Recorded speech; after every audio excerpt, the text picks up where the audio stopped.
Ian Roussel built cars that seemed to come from another planet, half muscle car, half spaceship. Then, one day, he vanished.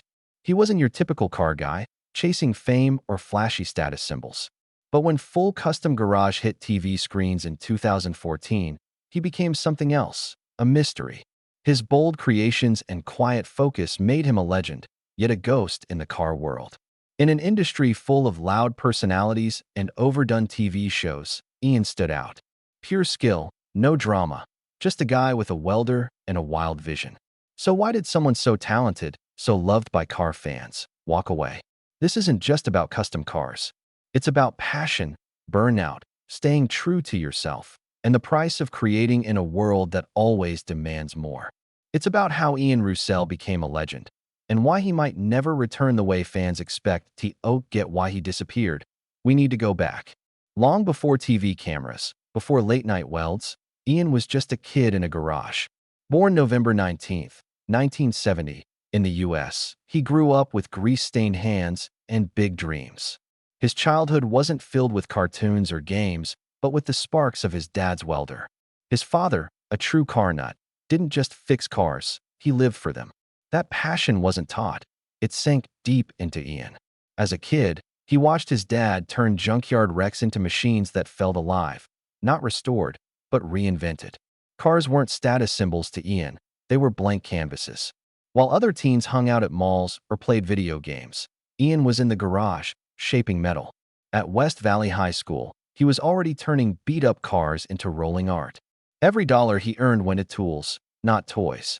Some say he skipped college. Others think he studied engineering. But Ian's real education came from sweat, broken parts, and learning the hard way.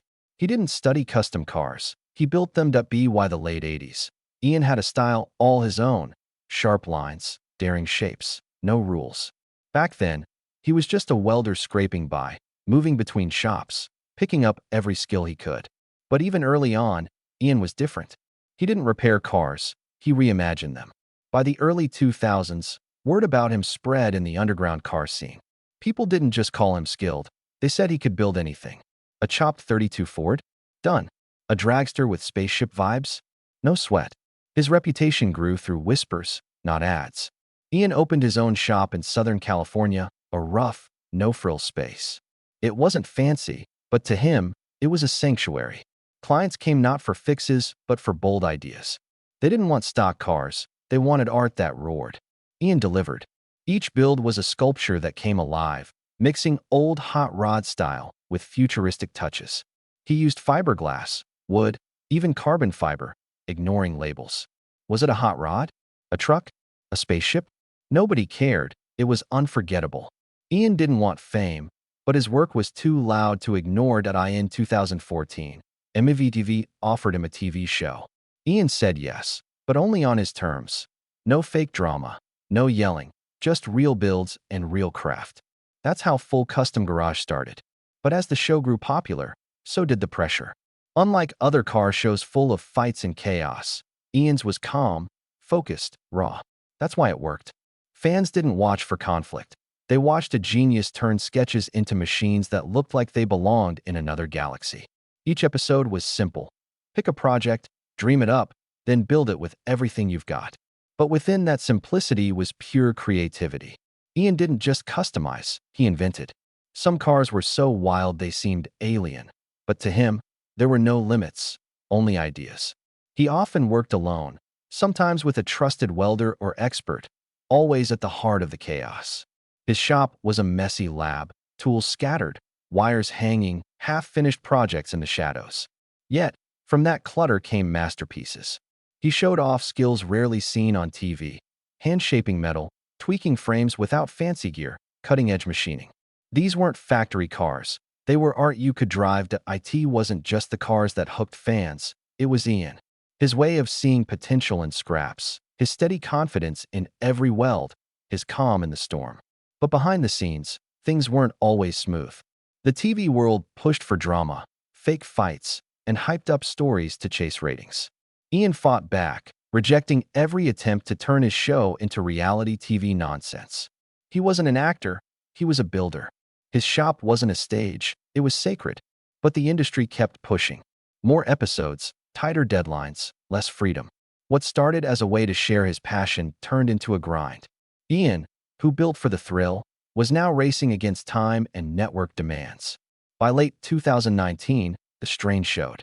Episodes slowed. His usual spark dimmed. Fans noticed, and online forums buzzed. Was he sick? Burned out? Forced off TV? The truth was deeper, more personal. Ian wasn't just tired. He was losing control, the one thing he valued most. For Ian, losing control was like losing his soul. Every car he built was his vision, from start to finish. So when producers started meddling, trying to polish his raw edge, he pulled back. He didn't rant online or make a big exit. He just faded. Between 2020 and 2021, episodes became rare. Social media went quiet.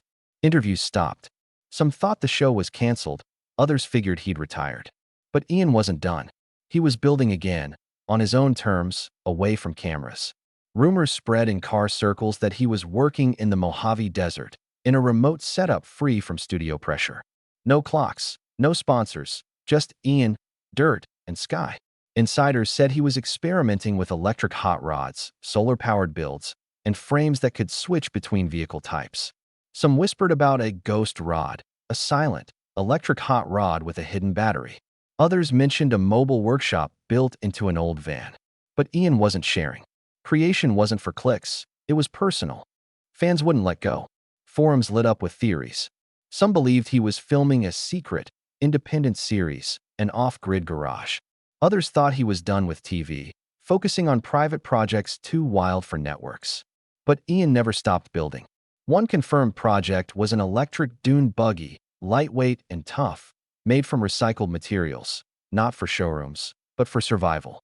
Another was a rusted school bus turned into a mobile workshop with solar panels and high-tech tools. These weren't just cars, they were moving art, built for him, not for sale. Word is he's also mentoring young builders, teaching old-school tricks like shaping metal by hand and drafting without computers. The biggest rumor? Ian's working on a final masterpiece, something so bold and complex it's been years in the making. No sponsors, no press, just him and a machine that'll blow minds when it's ready. Even without the spotlight, Ian's influence lives on. Young builders study his work like artists study masters. His fearless style, mixing bold shapes, pushing materials, never asking permission, shows up in backyard hot rods and desert racers. He didn't care about awards or TV fame. He chased ideas. That's why new builders look to him, not for flash, but for guts. Shows that came after owe him a nod. He proved you don't need fake drama to tell a great story, just a builder with vision. His exit was pure Ian. No big goodbye, no merchandise push, just silence. Yet his fanbase keeps growing.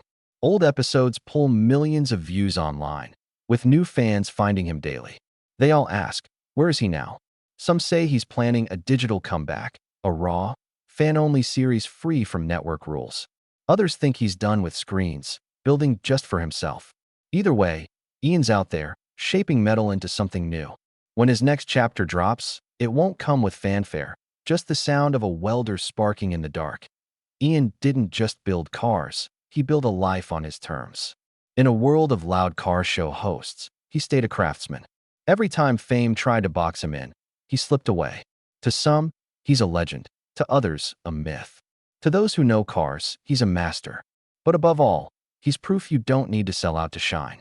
The best creations aren't the loudest, they're the realest. Whether Ian ever returns to TV doesn't matter. Full Custom Garage was never about TV. It was about vision, about what happens when you give someone tools and freedom to dream. If you're ever in the desert and hear a welder's hum late at night, don't be shocked if Ian Roussel's out there, still building the impossible.